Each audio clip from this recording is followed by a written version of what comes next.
바로와 그의 모든 신하가 이 일을 좋게 여긴지라. 바로가 그의 신하들에게 이르되 이와 같이 하나님의 영에 감동된 사람을 우리가 어찌 찾을 수 있으리요 하고 요셉에게 이르되 하나님이 이 모든 것을 내게 보이셨으니 너와 같이 명철하고 지혜 있는 자가 없도다. 너는 내 집을 다스리라. 내 백성이 다 내 명령을 복종하리니 내가 너보다 높은 것은 내 왕자뿐이니라. 바로가 또 요셉에게 이르되 내가 너를 애굽 온 땅의 총리가 되게 하노라 하고 자기의 인장반지를 빼어 요셉의 손에 끼우고 그에게 세마포 옷을 입히고 금 사슬을 목에 걸고 자기에게는 있는 버금 수레에 그를 태우매 무리가 그의 앞에서 소리 지르기를 엎드리라 하더라. 바로가 그에게 애국 전국을 총리로 다스리게 하였더라. 바로가 요셉에게 이르되 나는 바로라. 애굽 온 땅에서 내 허락이 없이는 수족을 놀릴 자가 없으리라 하고 그가 요셉의 이름을 사브낫바네아라 하고 또 온의 제사장 보디베라의 딸 아스낫을 그에게 주어 아내로 삼게 하니라. 요셉이 나가 애굽 온 땅을 순찰하니라. 아멘.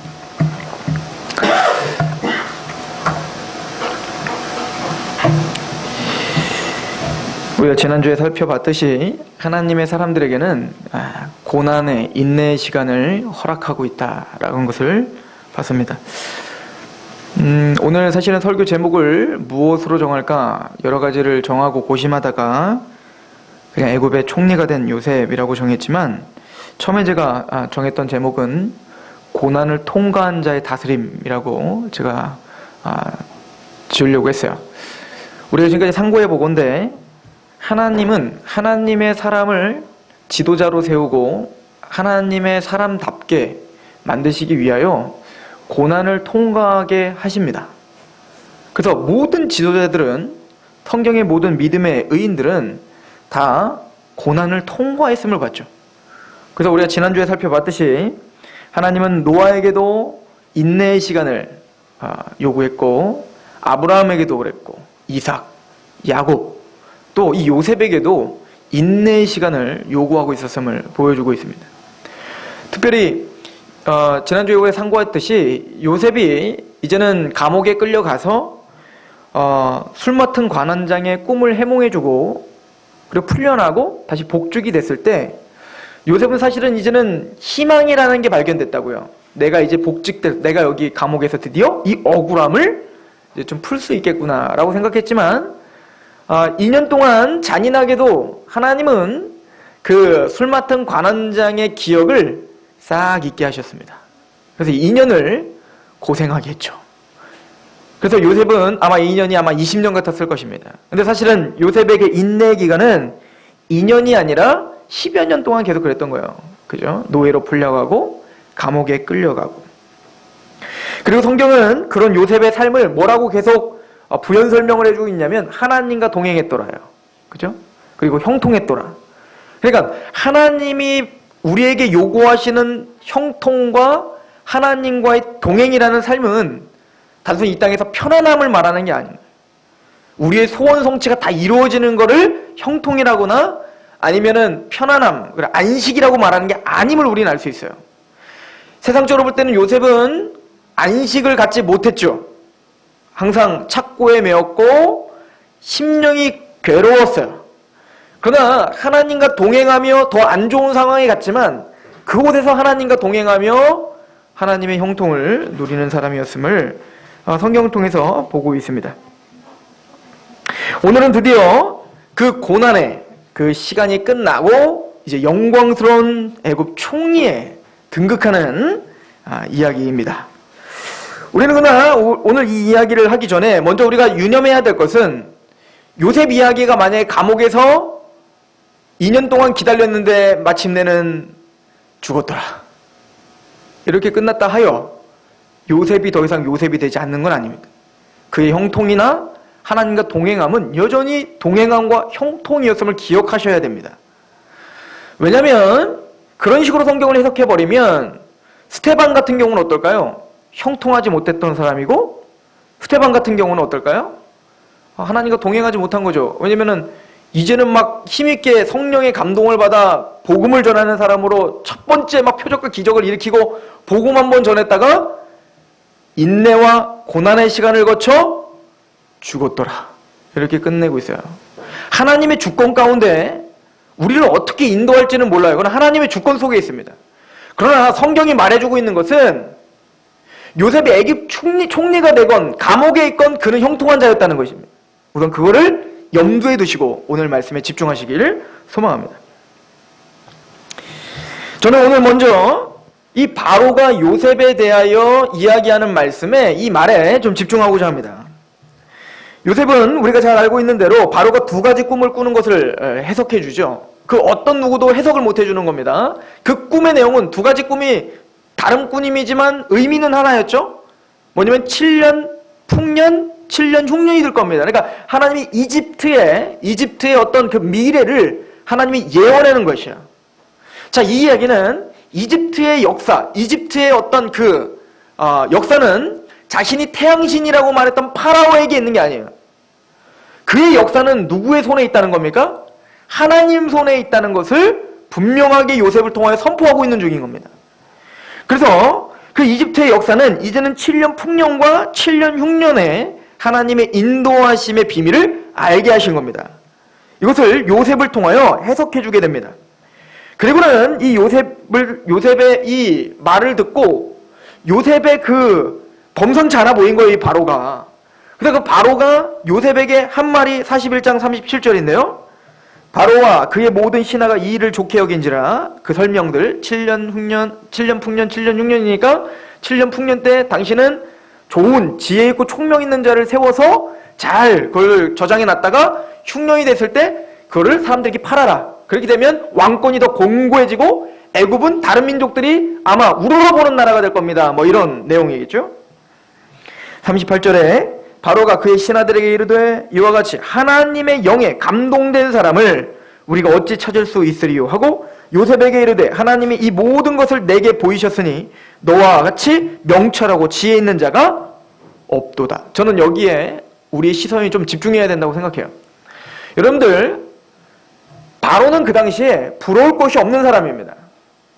바로는 우리가 그렇게 바라고 있는 그 재물들을 가장 많이 소유하고 있었던 사람이에요. 바로는 우리가 그렇게 갈급해하는 인정받는 거, 존경받는 거, 명예, 그 어떤 명예도 바로를 감히 따라갈 수가 없습니다. 모두가 신처럼 여겼는데요, 뭐. 또한 바로는 말만 하면 자기가 하고 싶은 모든 거 할 수 있어요. 부럽잖아요. 그죠? 그런 바로가 요셉 앞에 감동합니다. 그죠? 감격합니다.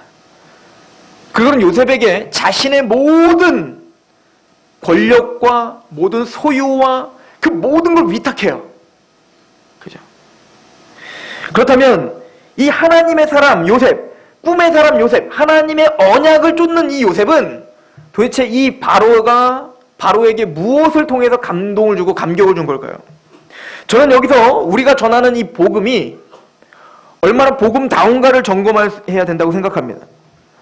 우리는 복음을 전할 때 예수님을 믿으면 어떻게 됩니다로 복음을 전하는 경향들이 있죠. 예수님을 믿었더니 이렇게 됐습니다. 우리 아들이 서울대를 가던데 우리 교회에는 똑똑한 사람들이 많던데요.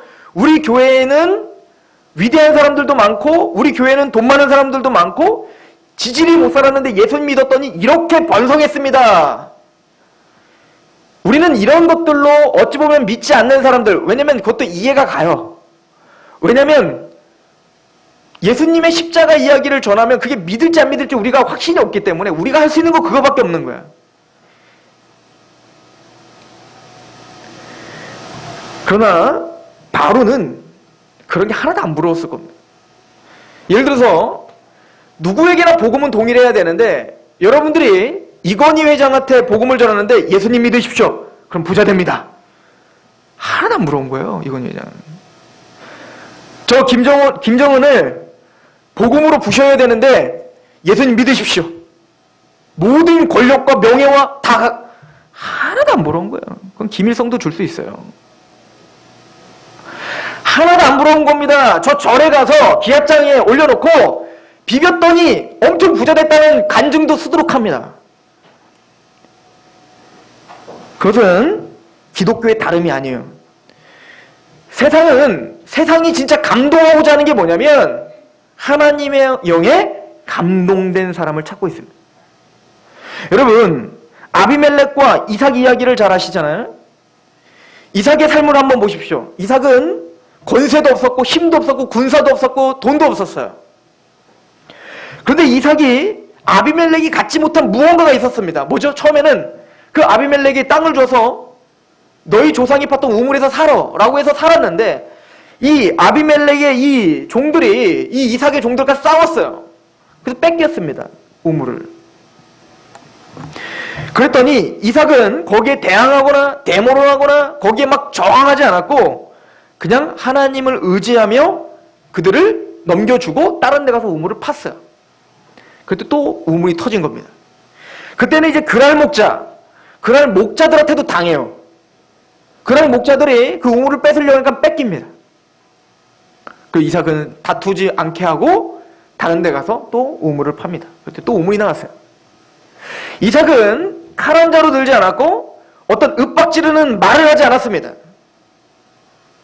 그러나 그 아비멜렉은 이 상황을 바라보며 그 이삭에게 와서 이야기를 합니다. 하나님이 너와 함께함을 내가 보았다. 그러므로 내가 앞으로 우리 후손들에게도 혹시나 네가 강성해졌을 때 해를 가하지 못하도록 서로 계약을 맺자. 누가 무릎을 꿇어요? 아비멜렉이 무릎 꿇는 거 참 신기한 일이죠. 세상에는 있을 수 없는 일입니다. 아비멜렉이 이삭에게 정말 부러웠고 이삭의 뭔가 범상치 않음을 본 것은 나보다 더 큰 힘을 가졌고 나보다 더 큰 재물을 가졌고 나보다 더 큰 어떤 무엇인가를 갖고 있기에 그것 때문에 제가 믿는 하나님 믿어야지가 아니었고 내가 감히 아무리 많은 걸 소유해도 아무리 많은 거를 다스리고 있어도 내가 감히 따라할 수 없는 그의 뭔지 모르는 그 내면에 강함이 있었던 겁니다. 전 그걸 믿음이라고 생각해요. 그건 성령이 주실 수 있는 겁니다. 성령님만이 주실 수 있는 거듭남이 있는 사람들, 이 세상이 아닌 하늘의 것을 바라볼 수 있는 눈이 열린 사람들, 하나님은 그들에게 세상을 맡길 겁니다. 그들에게 반드시 그들을 다스릴 수 있는 권세를 줄 것입니다. 요셉은 그 애굽에서 바로의 은총을 받아 이제는 총리로서 모든 권세를 누리는 자가 됐습니다. 다스림의 권세를 얻게 되죠. 그리고는 자녀 2명을 낳습니다. 첫 번째 아들을 므낫세, 둘째 아들을 에브라임이라고 했습니다. 첫 번째 아들의 이름의 뜻은 우리 한번 같이 볼까요? 우리 41장 자 51절인데요. 요셉이 그의 장남의 이름을 므낫세라 하였으니 하나님이 내게 내 모든 고난과 내 아버지의 온 집의 일을 잊어버리게 하셨다 하며, 지금까지 고난과 지금까지 힘듦과 지금까지 모든 치욕들, 그 상처들, 이 모든 것을 하나님이 일시에 어떻게 했어요? 다 잊어버리게 하시는 거예요. 이게 은혜죠.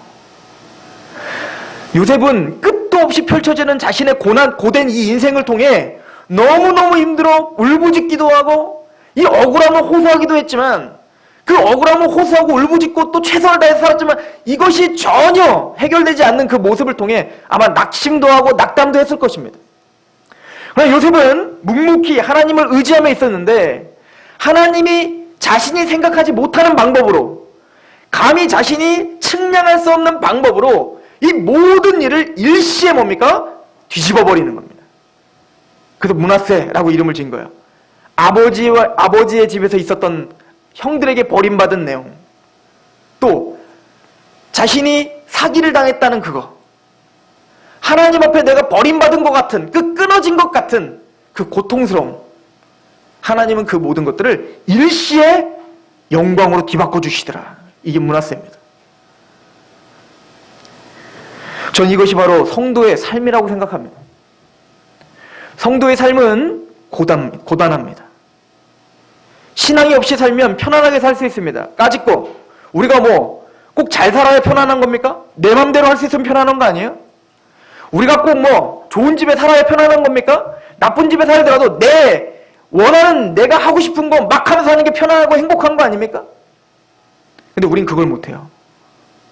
좋은 집에 살더라도, 아니면 또 조그만 집에 살더라도 모든 크리스찬들은 동일하게 다 걸리게 돼 있어요. 하나님 앞에 내 마음대로 할 수가 없게 돼 있단 말입니다. 내 마음대로 하면 그것을 하나님은 제어하시고 징계하시고 힘들어요. 요셉이 그 꿈만 꾸지 않았다면, 또 그 꿈을 대언하는 사람이 아니었다면 편안하게 살 수 있었겠죠. 그 형들 눈치 보면서 살살거리면서. 그러나 요셉은 하나님의 말씀을 들은 자로서 그걸 선포했을 뿐이고, 하나님이 보여준 그 말씀을 그대로 드러냈을 뿐인데, 그것 때문에 당하는 고난이 너무너무 힘들었단 말이에요. 이게 성도의 삶인 겁니다.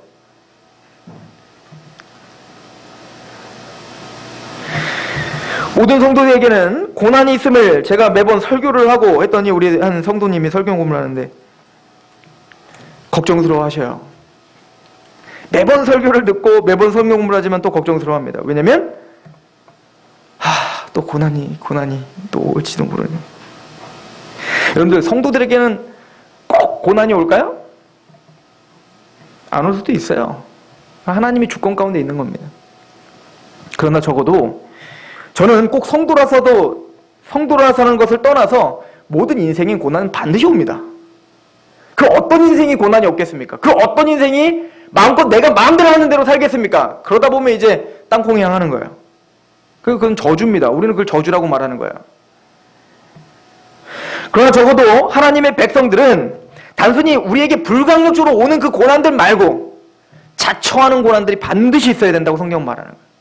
그래서 구원받은 사람들에게는 반드시 고난이 있다는 거예요. 왜냐면 예수님을 쫓아 살기 때문에 우리의 선택이 고난의 길을 선택할 수밖에 없게 되어 있는 시스템이에요. 예를 들어서 꼭 뭐 집이 풍지박살 나는 게 고난이에요? 예를 들어서 내가 이익을 추구할 수 있는데 하나님의 말씀에서 그게 어긋나면 우리는 이익을 포기하면서 어떻게 하는 거예요? 내 살을 에어내면서 하나님의 말씀을 추구하면서 사는 거예요.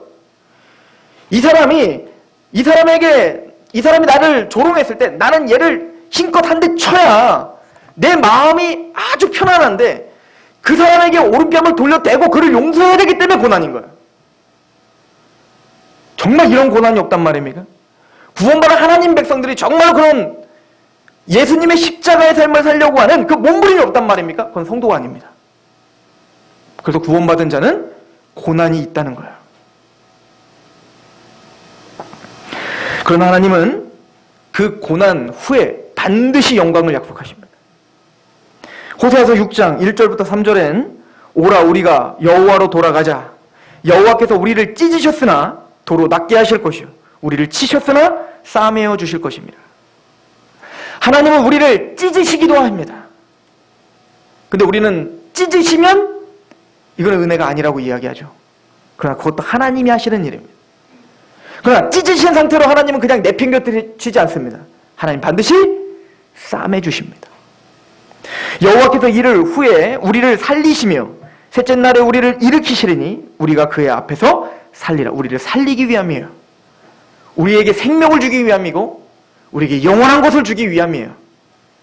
그러므로 우리가 여호와를 알자. 힘써 여호와를 알자. 그의 나타나시면 새벽 빛같이 어김없나니 비와 같이 땅을 적시는 늦은 비와 같이 우리에게 임하시니라. 하나님은 항상 이러셨어요. 항상 신실하게, 항상 성실하게 찢으셨다가 싸매셨다가 그러면서 그들을 살리시고 그러면서 그들에게 성장시키고 그들을 영화롭게까지 하시는 그 일들을 성경 내내 우리만 그걸 몰랐지. 성경은 항상 그렇게 하나님을 선포했어요. 그 하나님을 힘써 아는 거, 그 하나님의 본심을 알고 그 하나님의 진심을 알고 그 하나님의 열심을 아는 거, 이게 신앙의 성장인 겁니다. 그래서 여호와를 알자, 힘써 여호와를 알자라고 하는 거예요. 저는 전도서 7장 13절을 좀 같이 봤으면 좋겠는데요. 우리 인생을 얼마나 잘 해석하고 있나 보십시오. 전도서 7장 13절 14절 같이 한번 읽어봅시다. 시작. 하나님께서 행하시는 일을 보라. 하나님께서 굽게 하시는 것을 누가 능히 곧게 하겠느냐. 형통한 날에는 기뻐하고 곤고한 날에는 되돌아보아라. 이 두 가지를 하나님이 병행하게 하사 사람이 그의 장래 일을 능히 헤아려 알지 못하게 하셨나니. 맞아요. 구원받은 하나님의 백성들이라고 해서 항상 잘 됩니까? 곤고한 날이 올 것입니다. 그러면 구원받은 하나님 백성들이라고 해서 항상 공고하고 항상 힘듭니까? 아니요. 기쁜 날도 올 것입니다.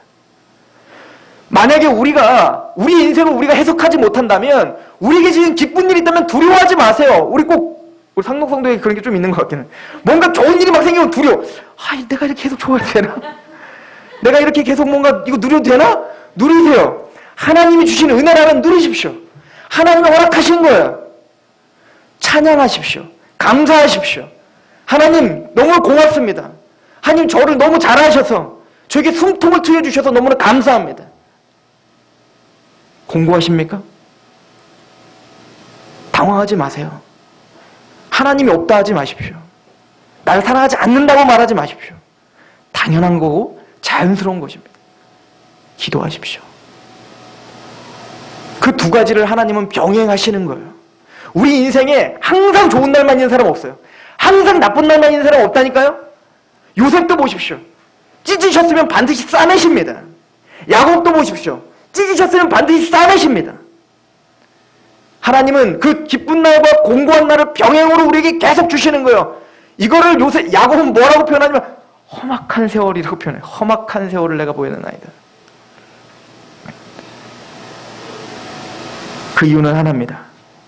사람이 그의 장래일을 능히 헤아려 알지 못하게 함이니. 겸손하게 하시려는 겁니다. 예측하는 것을 포기하게 하려는 거예요. 예전에 이렇게 했더니 되던데? 내 인생을 의지하지 말라는 거예요. 내 경험을 의지하지 말라는 거예요. 이렇게 했더니 그냥 복 받던데? 그러니까 니들도 이렇게 복 받아? 이런 간증 그만하십시오. 꼭 그런 거 아니에요. 하나님 말씀대로 살면 복 받습니다. 그럴 수도 있겠죠. 꼭 그런 거 아닙니다. 그건 간증하러 주신 게 아니에요. 그냥 하나님께 찬양하러 준 거예요. 어려운 일이 있습니다. 그런 여러 가지를 병행해서 내 판단은 틀리구나를 깨닫게 하시는 거예요. 그리고 앞으로 일어날 일을 모르게 하시는 겁니다. 하나님. 그게 정답이에요. 여러분들 모르시죠? 우리 성도들의 요즘의 고백들은 그거예요. 모르겠습니다. 이제 다 내려놨습니다. 할렐루야. 하나님이 그렇게 만드신 겁니다. 왜냐하면 그래야 하나님을 붙잡습니다. 우리 인간은 너무나 약해서 내가 뭔가 좋은 경험이 있으면 거기에 심취되는, 하나님보다도 거기에 초점을 맞추기 때문에 하나님은 그런 우리의 자아를 부셔버리기를 원하시는 거예요. 로마서 8장 18절에 생각하건대 현재의 고난은 장차 우리에게 나타날 영광과 비교할 수 없다. 그러나 오늘 이 본문은 더 중요한 걸 우리에게 말씀하고 있습니다. 이것은 구속사적으로 요셉의 그 고난 끝에는 반드시 뭐가 오죠? 영광, 다스림의 영광이 옵니다. 이것은 예수 그리스도의 모형입니다. 예수님은 십자가의 고난을 집니다. 그리고는 뭡니까? 부활과 승천의 지금 뭡니까? 하나님 우편에 계시는 왕의 왕, 주의 주가 되셔서 우리를 다스리는 만왕의 왕이 되셨습니다.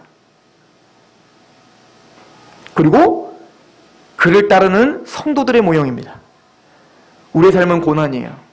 예수님 때문에 우리의 것을 포기하며 희생의 길을 걸어가는 사람들입니다. 그러나 우리에게 닥치는 이런 고난들은 장차 우리에게 허락된 영광과는 좋게 비교할 수 없습니다. 주님이 재림하시는 그날 반드시 우리가 상상할 수 없는 영광의 관으로 우리를 씌우시겠다는 약속인 거예요. 요셉의 삶은 바로 그 구속사의 정점을 보여주고 있는 것입니다. 갈라디아서 6장 6절입니다. 가르침을 받는 자는 말씀을 가르치는 자와 모든 좋은 것을 함께하라. 스스로 속이지 말라. 스스로 속이지 말라. 하나님은 업신여김을 받지 아니하시나니 사람이 무엇으로 심든지 그대로 거두리라. 자기의 육체를 위하여 심는 자는 육체로부터 썩어질 것을 거두고 성령을 위하여 심는 자는 성령으로부터 영생을 거두니라. 우리가 선을 행하다 낙심하지 말지니 포기하지 아니하면 때가 이름에 거두리라. 이러므로 우리는 기회 있는 대로 모든 이에게 착한 일을 하되 더욱 믿음의 가정들에게 할지니라. 스스로 속이지 말라는 것입니다. 우리가 이 땅을 살면서 우리의 육신의 소욕과 우리의 육신의 것들만 추구하며 그것들을 계속 심는다면 반드시 육신의 것, 즉 썩어질 것만 거두게 될 것입니다. 영원한 것, 또 살아있는 것을 거두고 싶다면 성령으로 성령의 것을 반드시 심으라는 겁니다. 우리가 선을 행하되 낙심하지 말지니, 왜냐면 우리 낙심을 많이 하기 때문에 그래요. 왜냐면 내가 주의 일을 하고 하나님 말씀대로 산다 하여 지금 보여지는 어떤 그 계산 속에는 너무나 손해만 보는 것 같아요.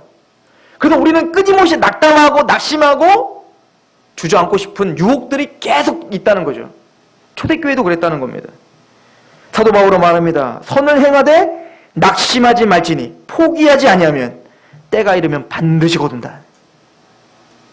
그러므로 우리는 기회 있는 대로 모든 이에게 착한 일을 하되 더욱 믿음의 가정들에게 하라. 이 착한 일은 십자가의 길을 말하는 거예요. 섬기는 거를. 두 번째 아들은 에브라임입니다. 오늘 말씀을 보십시오. 52절에 차남의 이름을 에브라임이라 하였으니 하나님이 나를 내가 수고한 땅에서 번성하게 하셨다 함이더라. 번성. 하나님이 아담을 처음 만드시고 제일 먼저 주셨던 약속입니다. 생육하고 번성하고 땅에 충만하라. 정복하고 다스리라. 아브라함에게도 동일한 약속을 하셨어요. 노아에게도 동일한 약속을 하셨고, 그 번성에는 바로 하나님의 씨에 대한 약속입니다. 자손에 대한 약속이고, 그 자손에 대한 약속은 갈라디아 3장 16절에 있는 것처럼 여럿을 가리켜 자손들이라 하지 않고 오직 하나를 가리켜 자손이라 했으니 예수 그리스도니라. 즉 유대인 이 요셉을 통하여 원래 이 이스라엘 백성들은 가뭄으로 흉년으로 원래 멸절해야 돼요. 근데 하나님은 이 이스라엘 백성들을 구원시키고자 누구를 먼저 앞서 보냈어요? 요셉을 앞서 보내서 누구를 살릴 거예요? 이 이스라엘 백성들을 살릴 거라고요. 이것은 요셉을 위해서도 아니고 이스라엘 백성들만을 위해서도 아니에요.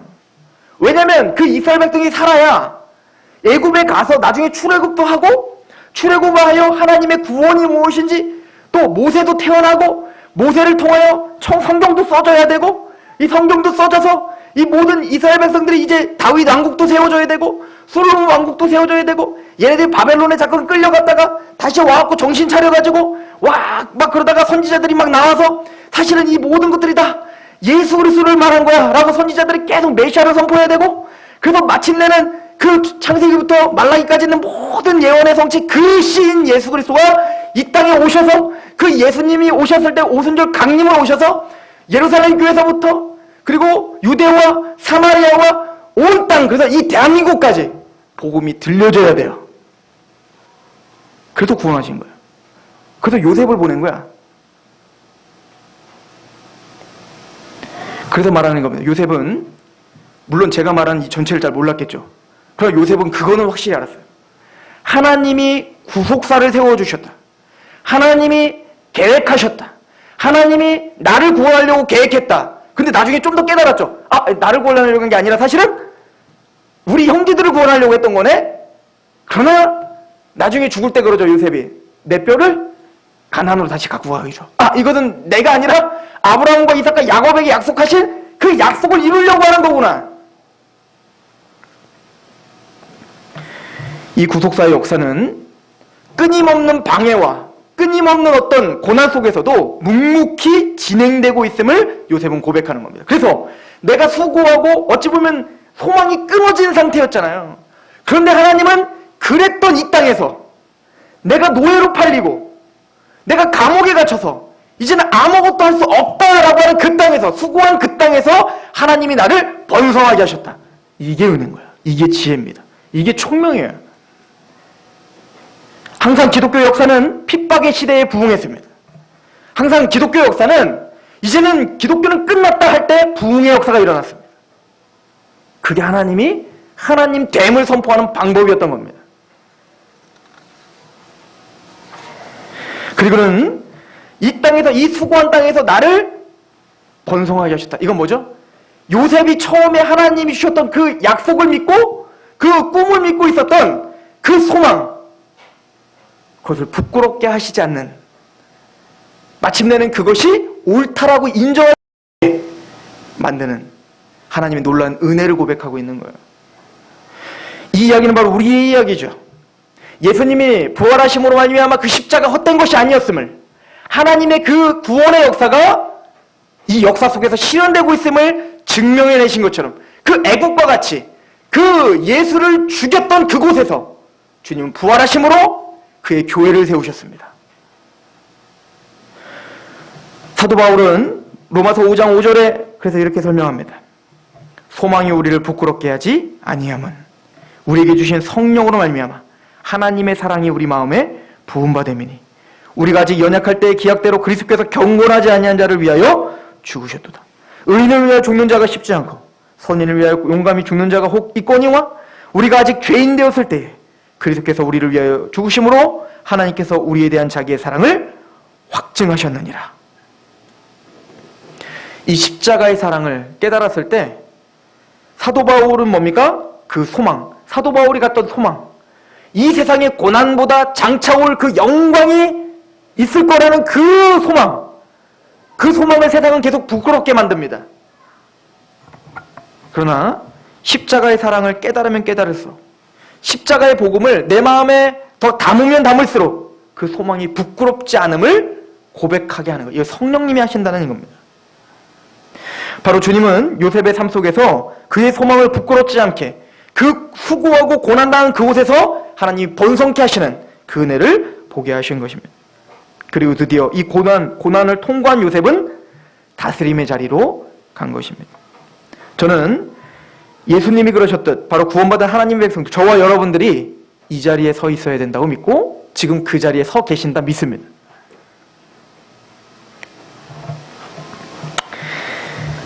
오늘 바로가요 요셉에게 칭찬하는 것 중에 하나가 있는데 그게 뭐냐면, 자 한번 보십시오. 39절입니다. 39절에 성령으로 감동된 사람 어찌 찾을 수 있으리야? 라고 하고 그 성령에 감동된, 영에 감동된 사람이 갖는 특징이 있어요. 자, 우리 39절 같이 한번 읽어볼까요? 시작. 요셉에게 이르되 하나님이 이 모든 것을 내게 보이셨으니 너와 같이 명철하고 지혜 있는 자가 없도다. 명철과 지혜입니다. 히브리서를 통하여서 말씀은 우리에게 이렇게 선포하죠. 히브리서 5장 12절 때가 오래되었으므로 너희가 마땅히 선생되어야 될 터인데 너희가 다시 하나님의 말씀의 초보에 대하여 누구에게 가르침을 받아야 할 처지이니 단단한 음식은 못 먹고 젖이나 먹어야 할 자가 되었도다. 이 젖을 먹는 자마다 어린아이니 의의 말씀을 경험하지 못한 자요. 제가 요즘에 깨닫는 게 있어요. 우리 성도님들과 이제 새로 오신 성도님들, 특히 남자분들이랑 제가 이야기를 하면서 공통적으로 다 이런 말씀을 하세요. 교회는 오래 다녔습니다. 교회는 오래 다녔으나 젊었을 때부터 다녔습니다. 제가 보면 한국 교회가 대부분 다 여기에 빠져 있는 것 같습니다. 때가 오래되었지만 그리고 하나님의 말씀을 선포하는 선생들이 다 돼야 되는데 우린 다 말씀에 초보를 들어도 신기해요. 이건 대단히 큰 병에 들은 거거든요. 그러니까 공부하지 않는 거예요. 이 교회가. 싱클레어 퍼거스턴 웨스트민스터 신학대학교 교수님이 한 말이 150년 전에 교회가, 청교도가 이끌었던 그 교회에 주일학생들도 다 알고 고백하고 설명할 수 있었던 그 기초적인 교리를 오늘날 현대 교회는 대학 교육을 받은 성인들도 이해하지 못하고 알지 못하고 고백도 못한다. 이게 저주다. 근데 저도 거기에 동감합니다. 우린 마땅히 때가 오래되었으므로 선생이 돼야 되는데 우리는 여전히 기초적인 것도 닦이지 않은 그런 무지몽매하게 살고 있는 겁니다. 성경은 그것을 굉장히 강하게 야단을 치고 있습니다. 이는 젖으로 먹는 자마다 어린아이니 의의 말씀을 경험하지 못한 자다. 그리고는 어떻게 성장해야 되는지를 설명합니다. 이거 중요합니다. 같이 볼까요? 14절 같이 읽어봅시다. 시작. 단단한 음식은 장성한 자의 것이니 그들은 지각을 사용함으로 연단을 받아 선악을 분별하는 자다. 지각을 사용해 하나님 말씀을 배우셔야 됩니다. 하나님의 말씀을 끊임없이 묵상하셔야 됩니다. 그러면 지각이 생겨요. 이게 하나님의 뜻이냐 아니냐 옳고 그름이 판단해요. 그러나 그것은 지적인 거예요. 그럼 그것을 이제 내면화되어서 지혜와 총명, 지식과 지혜는 달라요. 지식은 말 그대로 지식적인 거고 지혜는 그것이 나의 인격으로 스며들어 그게 그냥 묻어 나오는 걸 말하는 거예요. 그런데 오늘 요셉은 단순히 지적인 걸 아는 게 아니에요. 꿈을 안다는 게 아니에요. 그 얘기는 뭐가 있다는 거예요? 지혜와 명철함이 있다는 겁니다. 그 인격 전체에서 우러러 나오는 하나님의 분별법을 알고 있다는 거죠. 어떻게 될까요? 지각을 사용하여 뭘 받아요? 연단을 받아야 돼요. 그래서 고난이 있는 거예요. 고난을 통과하면 지혜가 생깁니다. 하나님을 더 깊이 알게 됩니다. 기쁨과 그 곤고함을 병행으로 주사 앞의 일을 알지 못하게 됐다는 얘기는 내 계획이 무너졌지만 하나님의 그 마음이 이해되기 시작하는 거예요. 이거는 설명해서 되는 게 아니에요. 경험하셔야 됩니다. 창세기 41장 39절에 그래서 요셉에게 이르되 하나님이 이 모든 것을 내게 보이셨으니 너와 같이 명철하고 지혜 있는 자가 없도다 했죠. 그러면 이 지혜와 명철은 뭘까요? 똑똑한 걸 말하는 게 아닙니다. 신명기 4장 2절에서 8절은 그 지혜가 뭔지 명확하게 알려줍니다. 신명기 4장 2절에서 8절 내가 너희에게 명령하는 말을 너희는 가감하지 말고 내가 너희에게 내리는 너희 하나님 여호와의 명령을 하나님이 주신 말씀을 가감하면 안 됩니다. 하나님 말씀대로 그대로 듣고 선포해야 돼요. 3절 여호와께서 바알부올의 일로 말미암아 행하신 바를 너희가 눈으로 보았거니와 바알부올을 따른 모든 사람을 너희의 하나님 여호와께서 너희 가운데 멸망시. 그러니까 이스라엘이 지금 고난당하죠. 하나님은 분명히 가감하지 말라 했는데 이스라엘은 어때요? 그 말씀을 가감해갖고 지멋대로 살다가 지금 바알부올 때문에 저주받았거든요. 막 재앙당하고 막 고난당하고 이스라엘 나 죽겠습니다. 하나님 나 살려주세요. 막 난리 버거지요. 하나님은 근데 그것을 통하여 깨닫게 하시는 거예요. 하나님의 말씀을 가감할 때 어떻게 되는 줄 알겠지? 그리고 말합니다. 4절 오직 너희의 하나님 여호와께 붙어 떠나지 않는 너희는 오늘까지 다 생존했다. 봤지? 하나님의 말씀이 지금 당장은 손해인 것 같지만 하나님의 말씀에 순복하는 것이 마침내는 승리인 걸 봤지? 그게 살 길인 걸 봤지? 우린 그걸 배우는 거예요. 연단을 통해. 내가 나의 하나님 여호와께서 명령하신 대로 규례와 법도를 너희에게 가르쳤나니 이는 너희가 들어가서 기업으로 차지할 땅에서 그대로 행하게 하려 하며 이거는 뭐예요? 훈련 기간이에요. 왜? 하나님의 진짜가 약속의 땅에서는 그게 진짜 법도기 때문에 그걸 훈련시켜서 보내는 겁니다. 우리는 그 땅에서 지금 훈련받고 있는 중인 거예요. 6절 너희는 지켜 행하라. 이것이 여러 민족 앞에서 너희의 지혜요 너희의 지식이니라. 이게 지혜고 이게 지식이에요.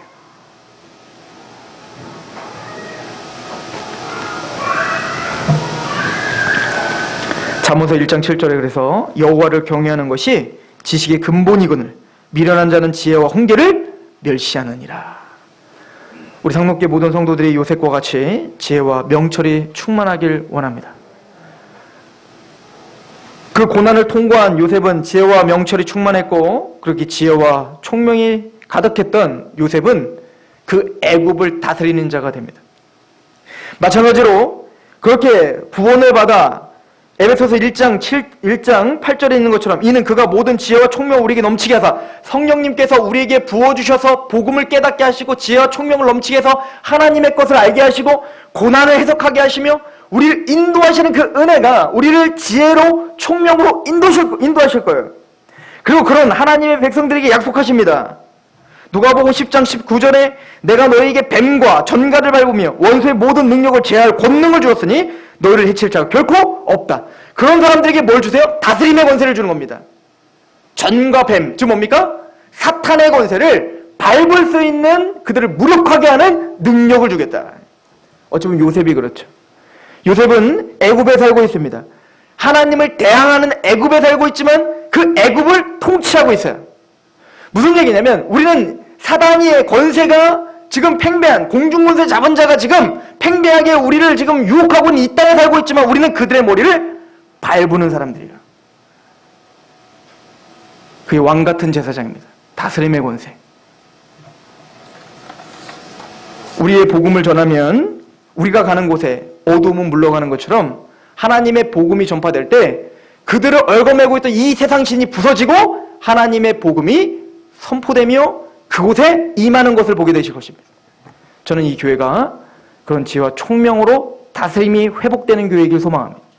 저와 우리 귀한 하나님의 백성들이 그런 지혜와 총명이 넘쳐 하나님의 복음으로 다스림의 그 권세가 회복되길 축원합니다. 기도하겠습니다. 하나님 아버지, 오늘 요셉을 통하여서 우리의 고난과 또한 때론 기쁜 일들이 있을 때 우리를 더욱더 겸손케 하시는 하나님의 은혜와 그 섭리와 그 주권이 우리를 인도하고 있음을 다시 한번 고백하게 됩니다.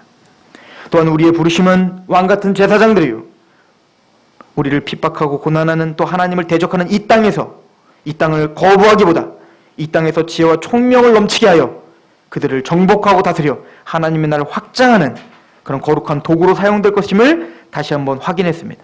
우리의 정체성을 다시 확립하게 하시고 하나님 우리에게 주신 그 특권과 하나님 우리에게 주신 허락한 그 은혜와 언약을 다시 기억하는 성도와 교회가 되게 하옵소서.